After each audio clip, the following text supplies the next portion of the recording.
नमस्कार, आप देख रहे हैं जनभावना टाइम्स और मैं हूं आपके साथ पारिजात। मुंबई के छत्रपति शिवाजी अंतर्राष्ट्रीय हवाई अड्डे पर उस समय हड़कंप मच गया जब मुंबई से बेंगलोर के लिए उड़ान भरी एक विमान की इमरजेंसी लैंडिंग अचानक करनी पड़ी। टाटा ग्रुप द्वारा संचालित एयर इंडिया का A320neo विमान उड़ान भरने के साथ ही किसी तकनीकी खराबी का शिकार हो गया और अचानक 27 मिनट बाद ही मुंबई एयरपोर्ट पर उसे वापस लौट आना पड़ा। अधिकारियों ने इस बात की जानकारी दी कि प्लेन के उड़ान भरने के साथ ही किसी तकनीकी खराबी के कारण इसका एक इंजन हवा में ही बंद हो गया।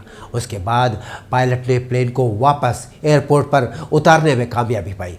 प्लेन के सभी यात्री सुरक्षित हैं और उन्हें दूसरे विमान से बेंगलोर के लिए रवाना कर दिया गया है। एयर इंडिया के इस विशेष विमान में होने वाली इस दुर्घटना की संभावित जानकारी मिलने पर अधिकारियों ने बताया कि बेंगलुरु को जाने वाले इस प्लेन के यात्रियों को दूसरे जहाज में फिलहाल बैठाकर भेज दिया गया है, लेकिन इस घटना की जांच की जा रही है कि अचानक ऐसे क्यों हुआ। सूत्रों ने बताया कि विमानन नियामक नागर विमानन महानिदेशालय यानी कि DGCA इस घटना की जाँच में लग गया है।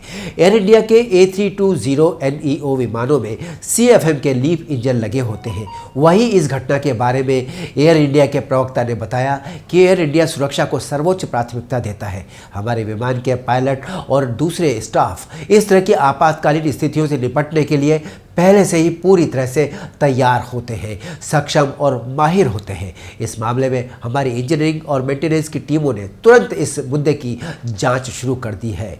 फिलहाल समझ नहीं पाया गया है कि किस कारण से ये घटना होते होते रह गई। क्या कारण थे कि अचानक बीच हवा में इंजन बंद हो गया। A320neo विमान ने सुबह 9:43 पर छत्रपति शिवाजी अंतर्राष्ट्रीय हवाई अड्डे से उड़ान भरी थी, लेकिन उड़ान भरने के कुछ ही देर बाद विमान के पायलटों को एक जोरदार झटका लगा, क्योंकि उन्होंने देखा कि प्लेन का इंजन बंद हो गया है। हाई एग्जॉस्ट टेम्परेचर के बारे में उनको चेतावनी तुरंत मिलने लगी। सूत्र बताते हैं कि इंजन बंद होने के बाद पायलट ने सुबह 10:10 पर प्लेन को वापस मुंबई हवाई अड्डे पर उतार दिया। सबसे बड़ी महत्वपूर्ण बात यह थी कि पायलट्स ने सवार यात्रियों को इस बात की सूचना नहीं थी, वरना विमान में अफरा तफरी बचने की आशंका थी। क्या होती है विमानों की इमरजेंसी लैंडिंग और इस आपात लैंडिंग की पूरी प्रक्रिया क्या है और इस दौरान किन बातों का विशेष ध्यान रखा जाता है, ये जानना भी ज़रूरी है। आइए इस बारे में भी थोड़ी बात कर लेते हैं। आमतौर पर विमानों की 3 तरह की इमरजेंसी लैंडिंग होती है। एक लैंडिंग को फोर्स लैंडिंग कहा जाता है। आमतौर पर यह इंजन के फेल होने पर किया जाता है, जिसकी संभावना है कि शायद इस केस में फोर्स लैंडिंग का इस्तेमाल किया गया।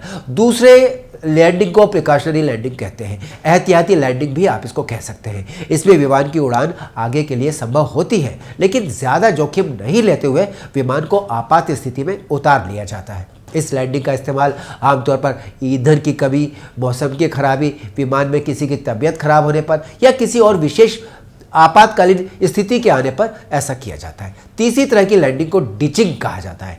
जब आपातकाल में विमान को पानी की सतह पर उतारा जाए तो इसको डिचिंग लैंडिंग कहते हैं, यानी कि ये पूरी तरह से अप्रत्याशित होता है। तब जो भी स्थिति उनको जहां भी जगह मिलती है, चाहे वो पानी की सतह हो, उतारना पड़ता है। अगर आप कभी ऐसे सफ़र में हो और विमान में इस तरह की कोई दिक्कत आ जाए तो आप बिल्कुल घबराइए नहीं। विमान में मिल रहे निर्देशों का पालन कीजिए। अगर आपके साथ छोटे बच्चे हों तो उन्हें भी पैनिक होने न दें। घबरा रहे यात्रियों की आप मदद करें और उनको समझाएं कि जल्द ही सब कुछ ठीक हो जाएगा। इस पर काम चल रहा है, पायलट्स लगे हुए हैं और उनको नियंत्रण कक्ष से सारी जानकारियां दी जा रही है। आपसे सूझबूझ से आपातकालीन स्थिति में भी आप अपनी यात्रा को सहज और सुखद बना सकते हैं, वरना अफरा तफरी के कारण परिस्थितियां और भी बिगड़ सकती हैं, जो सबके लिए नुकसानदेह हो सकती है। हम मिलते हैं फिर जनभावना टाइम्स के अगले बुलेटिन में। तब तक आप मुझे दीजिए अनुमति।